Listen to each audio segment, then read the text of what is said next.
بسم الله الرحمن الرحیم. السلام علیکم دوستای عزیز. دوست شما هستم لطیف مهربان با یک از ویدیوهای جدید در خدمت شما حاضر هستم. امید میکنم که همه شما جور و صحتمند و آرام باشین. دوستای عزیز، قبل از در مورد ویدیو صحبت کنم از شما خواهش میکنم که شما لطف نموده صفحه فیسبوک مرا لایک کنین و همچنین اگر کانال یوتیوب تا فعلا شما سابسکرایب نکردین از شما خواهش میکنم شما سابسکرایب کنین، به خاطر اینکه با شما بسیار ویدیوهای مفید و بسیار ویدیوهای جالب جور کردیم. شما میتونید از اون مستفیدین به پاسخ بسیار دوستان گفته بود ما با تایم باکس کار میکنیم اما پول چطور دریافت کنیم. بود شما میتونین که با دیدن این ویدیو مشکلتون حل کنید. در این ویدیو ما شما نشان دادم که شما چطور میتونین هم پولی که شما با تایم باکس کار کردین او را در افغانستان دریافت کنین. اگر شما این ویدیو رو تماشا کنین دیگه شما میتونین که با این مشکلاتون حل کنین. خب دوستان عزیز، ویدیو امروز بسیار جالب است، بسیار مهم است. ویدیو امروز ما در مورد افیلیت مارکتینگ یا هم کمک به دری اگر ما شما معناش مشخص بگیم کمک کردن در فروش یک شی یک چیزی است، درست است؟ با وبسایت ها که میشه. ولی اول شما خواهش میکنم که شما این ویدیو را کوشش کنین از اول تا آخر تماشا کنین، این را اسکیپ نکنین، درست است؟ قسمی که در اول گفتم افیلیت مارکتینگ اگر ما شما مشخص معناش بگیریم، معناش از کمک در فروشات با یک سایت با یک نفر است، درست است؟ ببینین افیلیت مارکتینگ بسیار یک دنیای کلان است، درست است؟ بسیار زیاد مردم با این کار میکنه. با افیلیت مارکتینگ بسیار خوب درآمد دارن. شما میتونین با سایت های مختلف یعنی به حساب افیلیت مارکتر شوین، درست است؟ با سایت ها برین چی کنین، شما اکانت جور کنین، بعدش به شما چی میکنه یک لینک میده و سایت. اما لینک شما میتونین اگر از خود وبسایت دارین در وبسایت میتونین شیر کنین، اگر بلاگ دارین در بلاگ میتونین شیر کنین و حتی اگر شما فیسبوک دارین، صفحه فیسبوک دارین، شما میتونین او را در صفحه فیسبوکتون هم چی کنین، شیر کنین.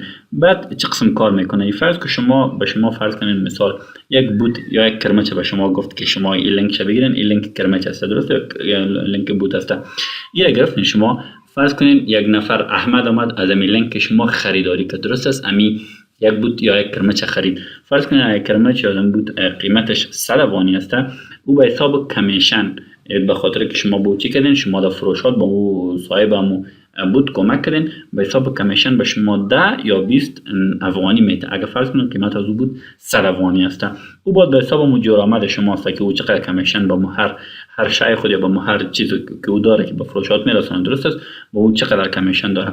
حالا شما حتما دلتون خواهد گشت که ما با کدام سایت ها میتونیم که افیلیت مارکتینگ شروع کنیم، درست است؟ با کدام سایت ها میتونیم که ما در فروشاتش کمک کنیم. بابا ببینید شما بهترین افیلیت مارکتینگ وبسایتش که است او آمازون است که با آمازون در دنیا به صدها به هزاران نفر به هزاران جوانان مسلمان شما وارد کار میکنه، درست است؟ و همچنین اگر شما ببین به ای بی کار میکنه، علی بابا هم کار میکنه.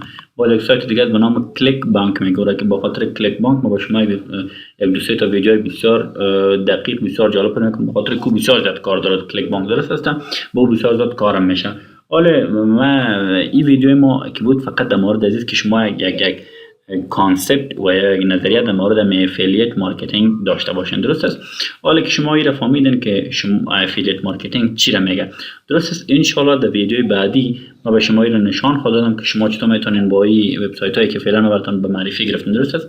با این وبسایت ها چطور شما اکانت جور کنین و چطور باز از این لینک شما بگیرین که بعدش لینک شما در وبسایت خود یا در صفحه فیسبوک خود یا از طریق توییتر از هر طریق شما خوب ترافیک دارین، درست است؟ که ترافیک دارین شما از اون طریق چی کنین، شما لینک شیر کنین تا مردم بیاد لینک شما خریداری کنه و با شما همو سایت مربوطش که از اون لینک گرفتین و شما چی کنه همو کمیشنتون براتون بده. دیگه دوستان عزیز، من امید میکنم که ویدیو اولی ما در مورد از معرفی افیلیت مارکتینگ مورد پسند شما قرار گرفته باشه.